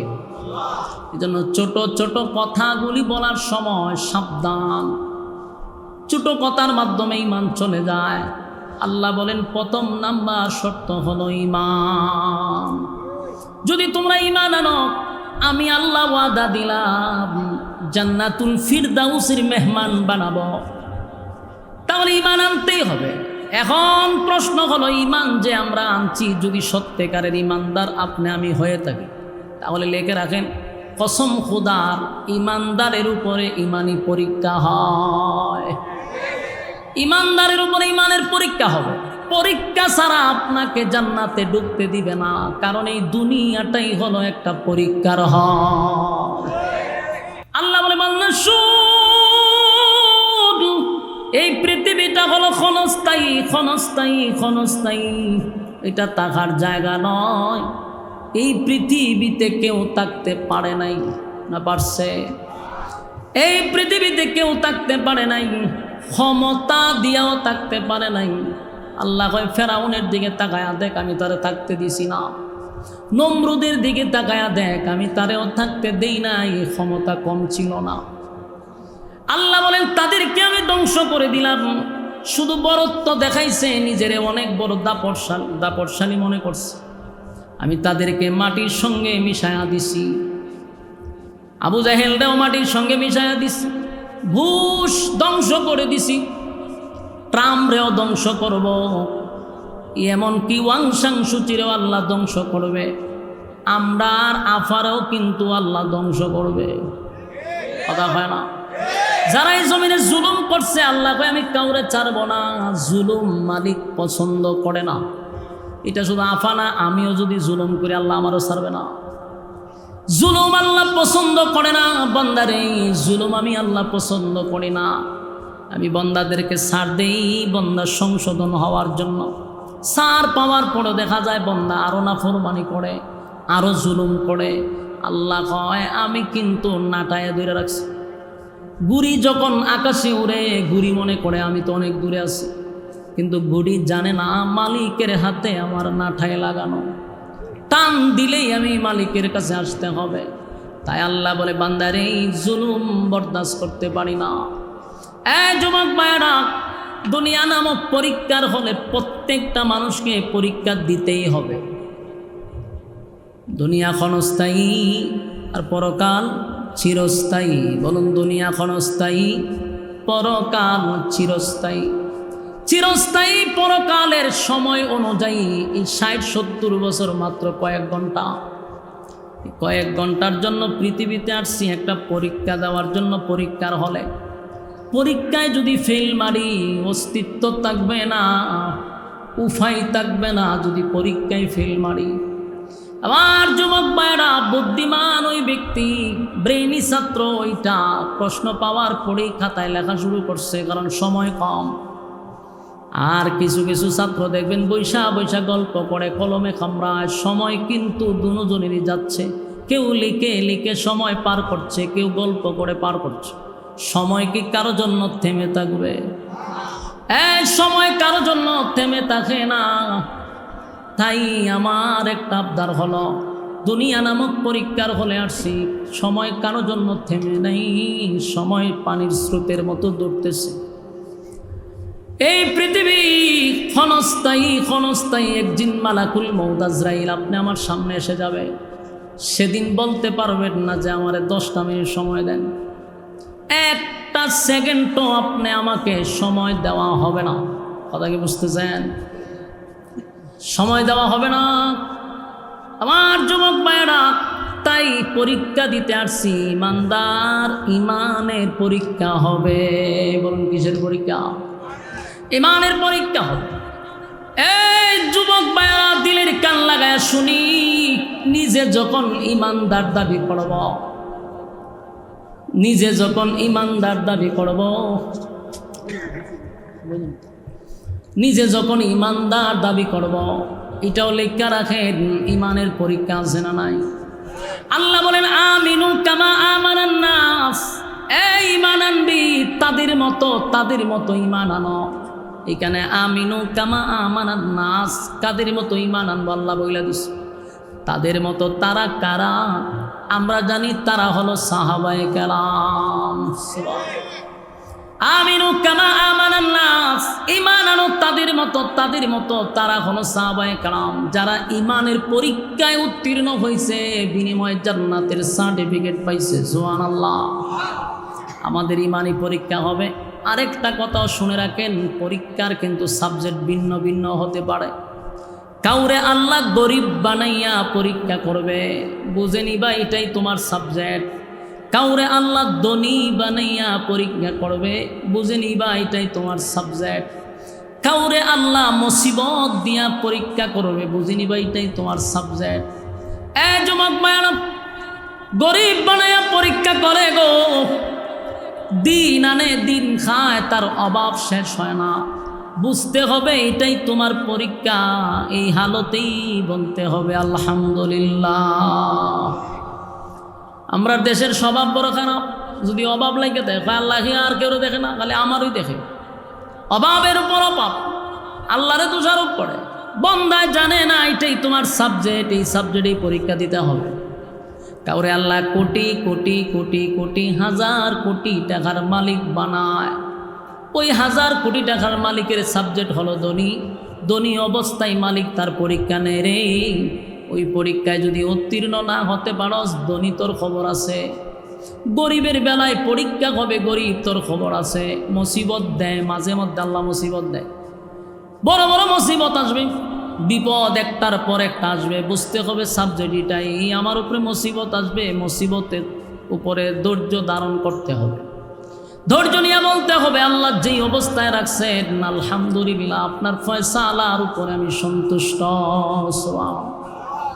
আমার যুবক ভাইরা, পরীক্ষা দিতে হবে ঈমান নামক এই যে দৌলত আমাদের কাছে আছে। যদি দাবি করি আমি ঈমানদার, তাহলে অবশ্যই ঈমানের পরীক্ষা আছে না নাই? সাহাবায়ে কেরাম আমিনু কামা আমানান নাস, আল্লাহ বলেন তাদের মতো ঈমান আনো। তারা ঈমান আনছে পাথরের নিচে, বুকের উপর পাথর রাখছে। প্রচণ্ড মরুভূমির বালু, এত গরম, এত গরম, এত গরম। সৌদি আরবের বালুর মধ্যে যদি আপনি চাউল ডালেন, এটা মুড়ি হয়ে যাবে, এত গরম। এই বালুর মধ্যে সাহাবায়ে কেরামদেরকে শোয়া দিত, উপরে পাথর দিত যাতে লড়াচড়া না করে। বিনিময়ে তাদের কাছে বলা হইতো, ঈমান ছেড়ে দে, আমি তোরে আজাদ করে দিব।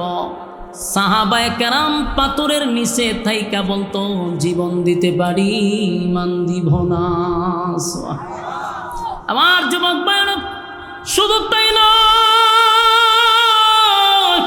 কত সাহাবীদেরকে জ্বলন্ত কয়লার মধ্যে শোয়া দিছে গো, চামড়া কষে কষে পড়ে গেছে। বিনিময়ে তারা ঈমান দেয় নাই, আওয়াজ দিয়া বলছে জীবন দিব কিন্তু ঈমান দিব না। বহু সাহাবীদেরকে গরম তৈলের মধ্যে ঢেলে দিছে, যেইভাবে আমরা মাছ বাজি করি, সাহাবীদেরকে তৈলে ঢেলা দিছে, জীবনটা দিয়া দিছে, কিন্তু ঈমান দেয় নাই। সুবহানাল্লাহ, ঈমান দেয় নাই রে। আর আজকে আমরা 5 টাকার কাছেও ঈমান বিক্রি করি। বাস্তব না বাস্তব? আমরা যেই তালের ঈমানদার, আমাদের বুকের উপরে পাথর দেওয়া লাগবে না, আমাদেরকে গরম তৈলেও ডালা লাগবে না, আমাদের গলায় রশিও লাগানো লাগবে না, কারণ আমরা 5 টাকার কাছেই নিজের ঈমানটা বিক্রি করে দেই। হ্যাঁ, কথা কই না তুই? আপনারা আমার কথা কি শুনতেছেন? হাত তুলেন তো, হাত তুলেন, আপনি হাত তুলেন। আপনারা লক্ষণ খুব খারাপ দেখতেছে, আমি হাত তুলেন একেবারে ডাড়া করে না তুলেন। বলেন মোনাজাত পর্যন্ত, লড়াছড়া নাই। আমরা মোনাজাত দিয়ে যাবো ইনশাআল্লাহ। হাত তুললা কোন ইনশাআল্লাহ? লক্ষণ খারাপ তো এরা, হাত তুলেন। বলে আমরা মোনাজাতের আগে যাওয়া যাবি নাই ইনশাআল্লাহ। এখন মাইনকার সিবাত ফলাইছি না, উঠবেন ওয়াদা বরখেলাপ। আর ওয়াদা বরখেলাপ হলো মুনাফিকের খাসলত। বলুন কিসের খাসলত? তখন যদি কেউ উঠে আপনারা স্লোগান দিবেন, কে যায় রে? মুনাফিক যায়। এই ইজ্জত থাকবো নি? কথা হয় না। ওন যদি ইজ্জত বাঁচাইতে চান তাহলে বয়ে তাও লাগতো। আর যদি কোন বলো জোর আমার ইজ্জতই নেই, আমি একটা বেজ্জিতে লোক, তেমন জানবে না করে ইজ্জত বেজ্জিতে লোক, এখানে তাহার দরকার নাই। লড়াচড়া আছে, লড়াচড়া মনোযোগ দিয়ে শুনেন। আমরা কি তৈলের মধ্যে বাজি করার লাগবো, বুকে ভাত্তর দেওয়ার লাগবো? আমরা 5 টাকার কাছে ঈমান বিক্রি করি। কবেন এটা কীভাবে সম্ভব? বুঝুন, এটা বাস্তব। এখন আইছে নির্বাচনের মৌসুম। কিসের মৌসুম?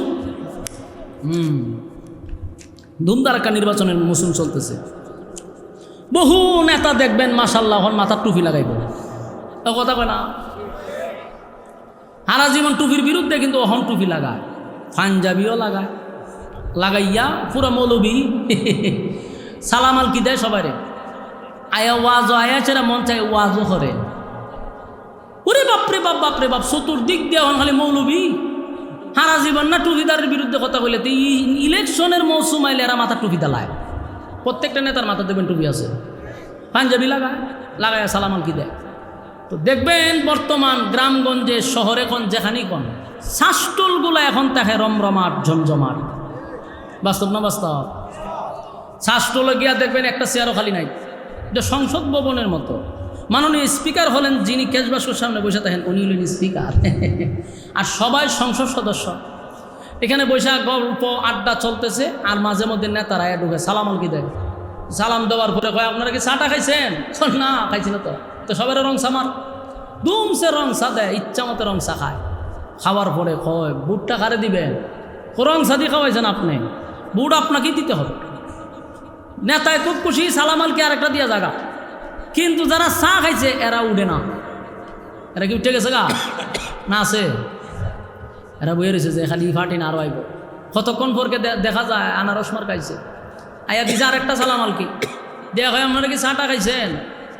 আর বুট টুট কারে দিবেন সিদ্ধান্ত হয়েছে না? না হলো সিদ্ধান্ত হয়েছে না। তা আগে যে দিলাইলে আরেক বেটারে সিদ্ধান্ত বলে হয়েছে না। হে বেটা হইতে খাওয়া জনমের খাওয়া নি খাওয়া দুধ চা খাওয়াইছে, দুধ চা অহন ভোট কারা দিবেন সব বনাস দুধ চা দিয়ে আপনি খাওয়াইছেন ভোট তো আপনারা দিতেই হবে। নেতায় খুব খুশি সালামালকে দিয়ে নেতায় গেছে গা, কিন্তু এই পাবলিক কখনো উঠে না। ঠেঙ্গের উপরে ঠেং লড়ায়, কতক্ষণ ফরাইছে গুরু মার্কায় সালামালকে দিয়ে সেরে কয় আপনারা কি কিছু খাইছেন টাইছেন? বেশি বালা জিনিস এখনো ফেটে পড়ছে না, হয়তো কফি খাওয়ানোর পরে জায়গায় বুট কারে দিবেন, কয়েকজন হারিয়ে গেছে সব বনাস। সারা জীবন রং সার কাপড় টানছি, এখন তো কফি খাইছি। বুট আপনারই দেওয়া লাগবে, বুট আপনারই দেওয়া লাগবে। বলুন তো দেখি বুট কয়টা? ওই আইসি বাস করতাম গুরুস্থান আমার গেলাম, বুট কয়টা দিছে? কয়জন দেবে? ইমান আছে না গেছে? ঠিকই ফাত্তর দেওয়া লাগবে বুহ না 5 টাকার কাছে দেয়? সার কাছে ইমান বিক্রি করে লা। হাই রে মুসলমানের ঘরের মুসলমান, তোর বুকো ফাত্তর দেওয়া লাগবো নি? তো রং সা একটা মাল লই তোর ইমান লইয়া যাওয়া যায়। কি থালের ইমানদার চিন্তা করছে? দেশে একটা শুরু হয়েছে এখন নির্বাচনের মৌসুম, 5 টাকার কাছে ইমান বিক্রি করবেন না। আর ওয়াদাই একজনটা যদি কোন বলে বুট দিমু তো হেরে দিবেন, আপনি কেন হেরে কইবেন হেরে কইবেন? এই ফাঁসমুখী কেন হয়েছে? না তো মুনাফিকের পরিচয় দিলেন, ইমান বিক্রি করলেন। আল্লাহ হেফাজত করবে। আমিন। আগামীর নির্বাচন আমরা যদি চাই, টুফিওয়ালাদের নির্বাচন হবে ইনশাআল্লাহ। কথা কয় না তো ইনশাআল্লাহ? ইনশাআল্লাহ এনে কইছে না? ওই যে চরমনের হিসাবে একটা স্টেজও কইছিল যে আপনারা যদি মুনাফিকি না করেন তাহলে আগামীর বাংলাদেশটা হবে ইসলামের বাংলাদেশ। স্টেজও বইয়া কইছিল। কিন্তু এখন কি এই ওয়াদাত আছে? ওয়াদাত নাই তো। এখন বিভিন্ন দলে ভাগ হইতেছে। প্রতিদিন বক্তব্যে মানুষকে সচেতন করতেছি আমরা। মাঝে মধ্যে আমরা প্রায় সময় বলি যে ভাই ঐক্যের জন্য কিছু ছাড় দিতে হয়। ঐক্যের জন্য মানে আপনারা 5 জন লাগে আমি ঐক্য হব। মানে আমার টুপির মাথার যে কোয়ালিটির আছে, এই কোয়ালিটি কি 5 জনের মাথাত আছে? একজনের নেশা, একজনের উষা, একজনের ডিলা। ওখানে আমি ঐক্য করতে গেলে আমার টুপির ভাই চাইলে চলবো যে এই ভাষটা আমার টুপি পড়ছে না, সাথে মিললে যা। এটা কি ঐক্য হওয়া সম্ভব? ঐক্য হইতে গেলে কেউ 5-7 লম্বা টুপি থাকতে পারে, কেউ সুকা টুপি থাকতে পারে, কেউ নেশা টুপি থাকতে পারে, কিন্তু আমার ঐক্যের স্বার্থে আমাকে ছাড় দিতেই হবে। কিন্তু আল্লাহ, আমরা এমন এক জাতি, আমরা মধ্যে ছাড় নাই। আপনি কারো ফককে হইলেন, যদি হের ফককে হন তাহলে আপনারা বাহ দিতে আসমান উঠাইব। আর কোনো অ্যাঙ্গেলে যদি তার বিরুদ্ধে একটু বলেন তে আপনারা আবার আসমান থেকে 7 তবক জমিনের নিচে দাফন করে লাগব। এটা না হলে বাংলাদেশ, এটা না। সম্প্রতি আপনারা জানেন আমার ফেসবুক পেজ আছে, ভেরিফাই ফেসবুক। তো মাঝে মধ্যে আমি বিভিন্ন বিষয় নিয়ে, আমি তো আর রাজনীতি করি না ওইভাবে, আমার যেটা ভালো লাগে আমি এটা গবেষণা করি আমি একটা পোস্ট করি আমার ফেসবুক পেজ থেকে। আমি লেখালেখি মাঝে মধ্যে করি। যখন বিশ্ববিদ্যালয়ে শিবিররা যখন তাদের বিজয় আসলো, পরাজয় হলো অন্যরা, আর শিবিররা বিপুল ভোটে তারা বিজয় লাভ করছে, আমরা তাদের পক্ষে লেখালেখি করছি। বিশেষ করে আমি তাদের রাজনীতির কাঠামো, তাদের ডিসিপ্লিন, সব বিষয় নিয়ে আমি একটা পোস্ট করছি যে বাংলাদেশে যদি কেউ রাজনীতি করেন আগে জামাত থেকে রাজনীতি শিখেন। কেন বলছি? তাদের সব সাইডগুলা খুব সুন্দর এবং ডিসিপ্লিন, শৃঙ্খলা আছে এটার মধ্যে। আপনি আমার মতো কামড়াকামড়ি করেন এরার প্রত্যেকটা জায়গাতে আপনি এদের অনুমতি নিয়ে আপনি কাজ করতে হবে। এই জন্য আমি আমার ওই দৃষ্টিভঙ্গিতে বলছি রাজনীতি শিখতে গেলে এদের কাছ থেকে আগে শিখুন। এখন এদের একটা প্রশংসা করলাম, এখন দেখা গেল আমার দলের লোক আমার 14 গোষ্ঠী উদ্ধার করে আমার দাফন করে দিয়েছে। ওরে বাইরে, তুই তো বুঝতি আমার লেখার মর্ম তো বুঝতেই, তোরা কে করছে রাজনীতি করতি? তুই কোন দৃষ্টিভঙ্গির থেকে আমি লেখালেখি করছি? তোর যদি এতটুকু বুঝার জ্ঞান না থাকে তুই রাজনীতি করা লাগবে না, তুই ফুটপাতে গিয়া চা বিক্রি কর। তোরা কে করছে রাজনীতি করতি? লেখার মর্ম বুঝতে হবে যে কোন অ্যাঙ্গেলতে লেখছে, কেন লেখছে, আমি পুরাটা পড়ি, তারপর আমার বিবেকের কাছে প্রশ্ন করি লেখার ধরন কোন দিকে গেছে। না আপনারে 7 তবক জমিনে নিচে দাফন করে নিচ্ছে, আমার দলের লোকে দাফন করে নেব কেন? অন্য দুঃখের লোক। আচ্ছা গেল এটা। গতকালকে আমার ফেসবুক পেজ থেকে আমি একটা পোস্ট করছি বিএনপির ভারপ্রাপ্ত চেয়ারম্যান তারেক রহমানকে নিয়ে। কেন পোস্ট করছি বোঝার চেষ্টা করেন। আমি প্রোগ্রাম করে আসার সময় ওনার একটা বক্তব্য শুনছি BBC নিউজে।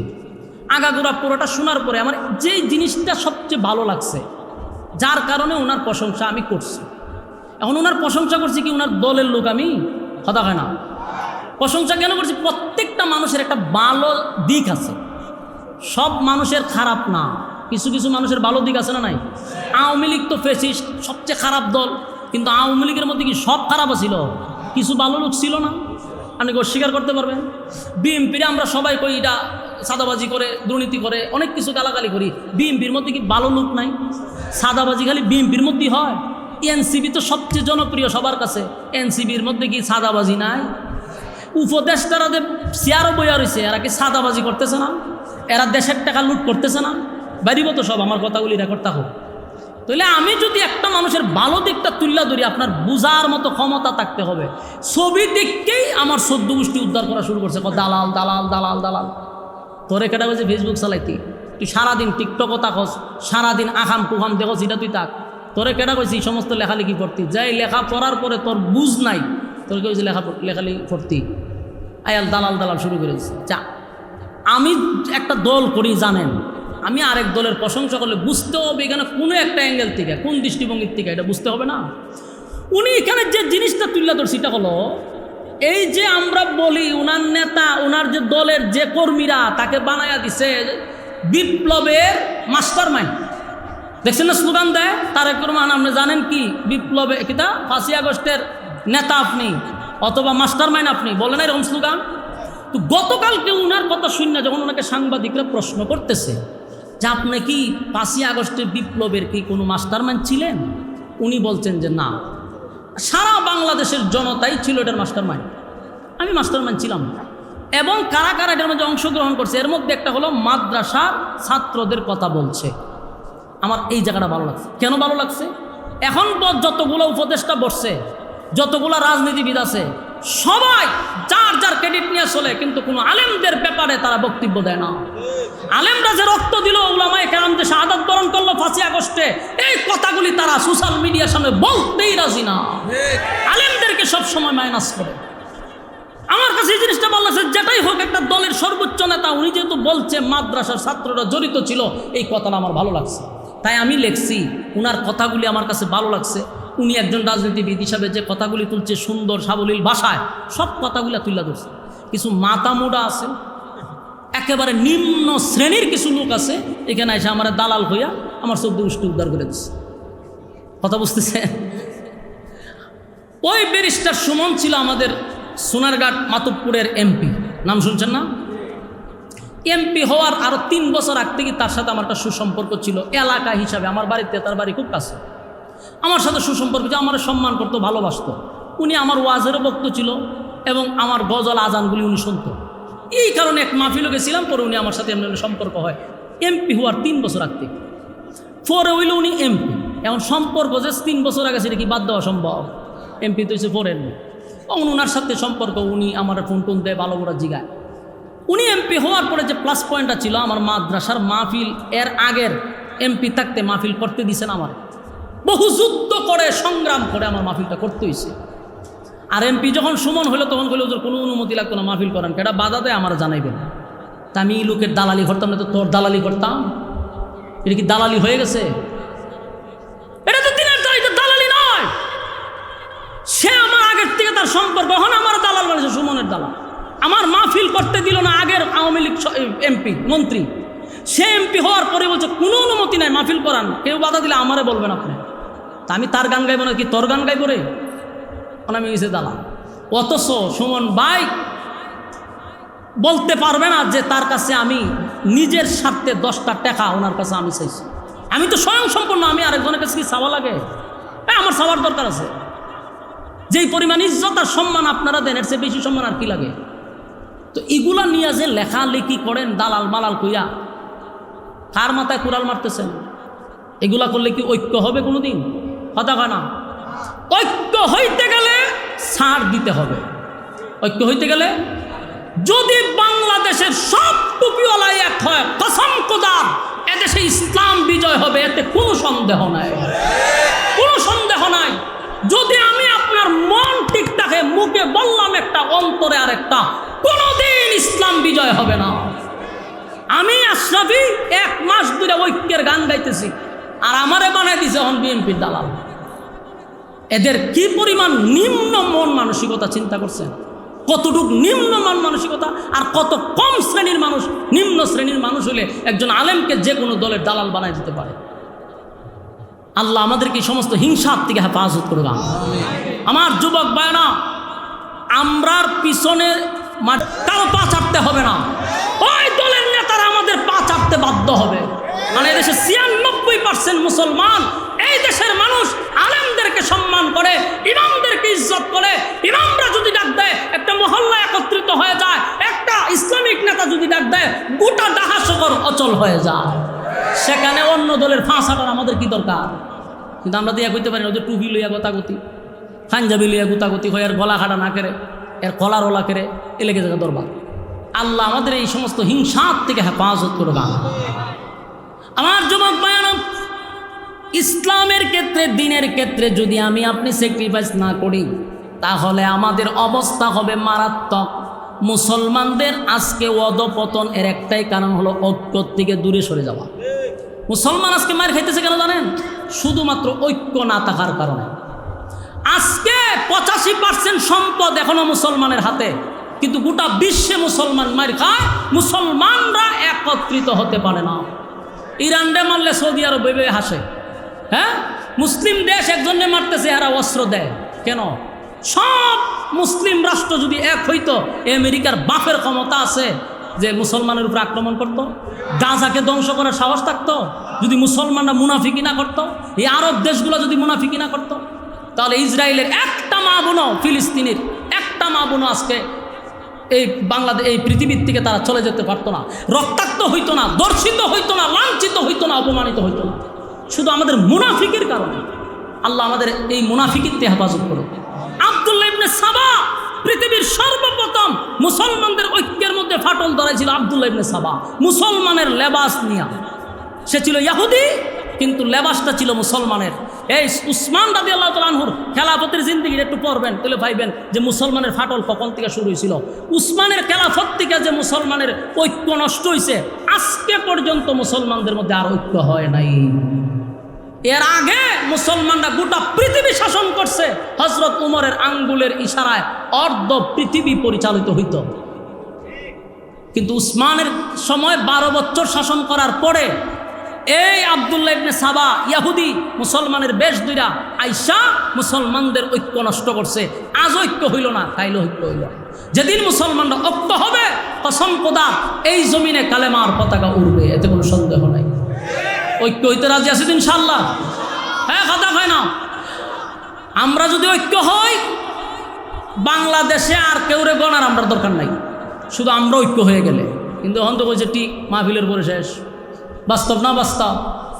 আল্লাহ রাব্বুল আলামিন বলেন, আমিনু কামা আমানান নাস, আমিনু কামা আমানান নাস, তোমরা ঈমান আনো তাদের মতো যারা ঈমান আনছে।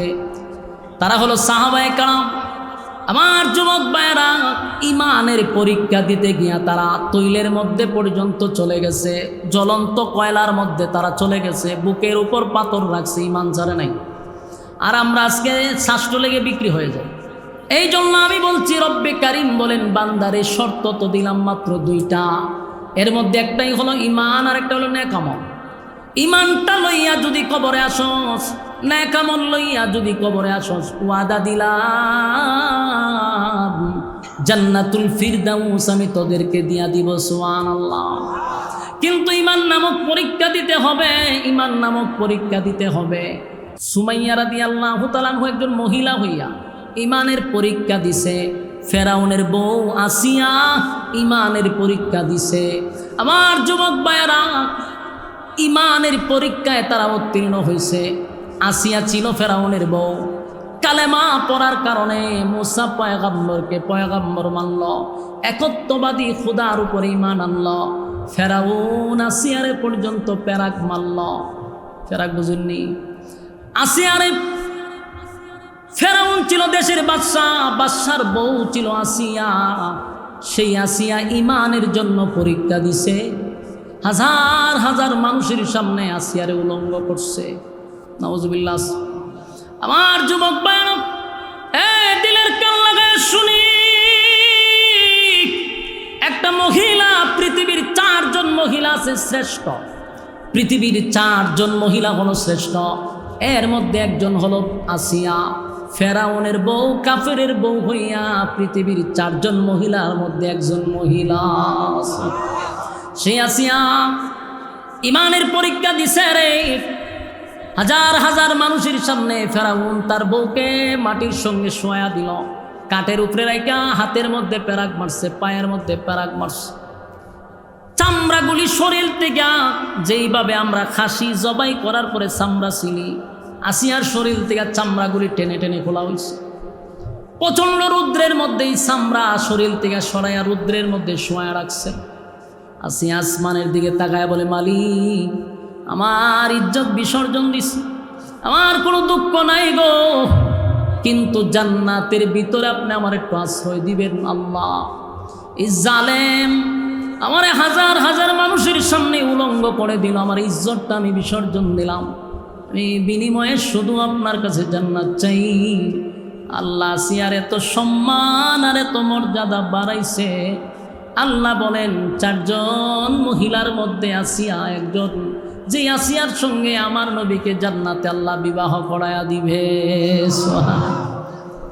আমার যুবক ভাইরা, ইমানের পরীক্ষা দিল আসিয়া, মহিলা হইয়া ইমানের পরীক্ষায় 1st ডিভিশনে পাস করছে। নবীর যুগে সুমাইয়া রাদিয়াল্লাহু তাআলা আনহুকেও এইভাবে আবু জাহেল সুমাইয়ারে উলঙ্গ করে লজ্জাস্থানে বর্ষা দিয়া আঘাত করতে লাগলো। তাও কলিজার টুকরা সন্তান আম্মার রাদিয়াল্লাহু তাআলা আনহুর সামনে, সন্তানের সামনে মাকে উলঙ্গ করে নির্যাতন করছে। শাহাদাতের আগ পর্যন্ত সুমাইয়া তার সন্তানকে নসিহত করলো, বাবারে, আমি হয়তোবা দুনিয়ার থেকে বিদায় হয়ে যাব, কিছুক্ষণের ভিতরেই আমি হয়তোবা শাহাদাত বরণ করব, কিন্তু আমি এমন সন্তান জন্ম দেই নাই যেই সন্তান বেঈমানের কাছে মাথা নত করবে। মা হইয়া সন্তানকে নসিহত করে, আম্মা, যত মুসিবত আসুক না কেন সাবধান বাবা, ইমান ছাড়বি না, ইমান ছাড়বি না। এই দুনিয়া হলো ক্ষণস্থায়ী, ক্ষণস্থায়ী দুনিয়ার জন্য চিরস্থায়ী জান্নাত হারাইতে পারস না। সন্তানের সামনে মাকে উলঙ্গ করে হত্যা করলো, সুমাইয়া শাহাদাত বরণ করলো, কিন্তু ইমানটা দেয় নাই। সুবহানাল্লাহ। আমার যুবক ভাইরা, ইমানের এত দাম, ইমানের এত দাম, এত দাম, এত দাম, ইমানের এত দাম। বহু সাহাবীরা নির্যাতনের শিকার হয়েছে, নির্যাতনের স্টিম রুলার চাপায়া দিছে। সাহাবায়ে কেরামরা নবীর কাছে আবদার করতে লাগলো, পয়গম্বর, নির্যাতন আর সহ্য করতে পারি না, এত নির্যাতন, এত নির্যাতন, আপনি আল্লাহর কাছে বলেন না আসমান থেকে যেন আমাদের জন্য সাহায্য পাঠায়। পয়গম্বর নির্যাতন দেখে চোখের পানি ছেড়ে দিয়া বলে, সাহাবীরা রে, এই হালতেই যদি তোরা শাহাদাত বরণ করস, আমি নবী তোদেরকে ওয়াদা দিলাম আল্লাহর তরি জান্নাত তোদের জন্য ওয়াজিব। আমার যুবক ভাইরা, এই জন্য আল্লাহ বলেন, ইন্নাল্লাযীনা আমানু, তোমরা যদি ঈমান আনো, এরপর আল্লাহ বলেন ওয়া আমিলুস সালিহাত, তোমরা যদি নেক আমল করো। বলুন এর পরের ধাপ কি? কথা হয় না, নেক আমল। ইমানের পরে কি? নেক আমল। এখন আমরা রে আল্লাহ বলছেন ইমানের পরে তোমরা নেক আমল করো। এই যে ওয়াজ মাহফিলে বসছেন, প্রচণ্ড গরমের মধ্যে আপনারা বসে আছেন মৌমাছির মতো, বাজার ঘাট বাদ দিয়া, আরামের বিছানা ছেড়ে দিয়া নর্মাল বিছানার মধ্যে বসে আছেন। এটাও নেক আমল, নেক আমল। এই নেক আমলের বিনিময়ে আল্লাহ ফেরদাউস দান করবে। সুবহানাল্লাহ আছে। আমার যুবক ভাইয়ের আল্লাহ বলেন, আমি তোদেরকে বানাইছি শুধুমাত্র কেবলমাত্র আমার গোলামির জন্য, গোলামির জন্য, গোলামির জন্য। বান্দারে, আসমান জমিন, সূর্য চন্দ্র গ্রহ নক্ষত্র পাহাড় পর্বত সাগর নদী নালা খাল বিল কীট পতঙ্গ যা দেখি যা আমরা দেখি না, সব সৃষ্টি জগৎ আমার আল্লাহ বানাইছে বান্দা তোর গোলামির জন্য। সুবহানাল্লাহ। জবান বন্ধ রাখবেন না, আল্লাহু আকবার। সমগ্র সৃষ্টি জগৎ আমাদেরই গোলামি করে, কিন্তু শর্ত আল্লাহ বলছেন বান্দা তুই শুধু আমার গোলামি করবি।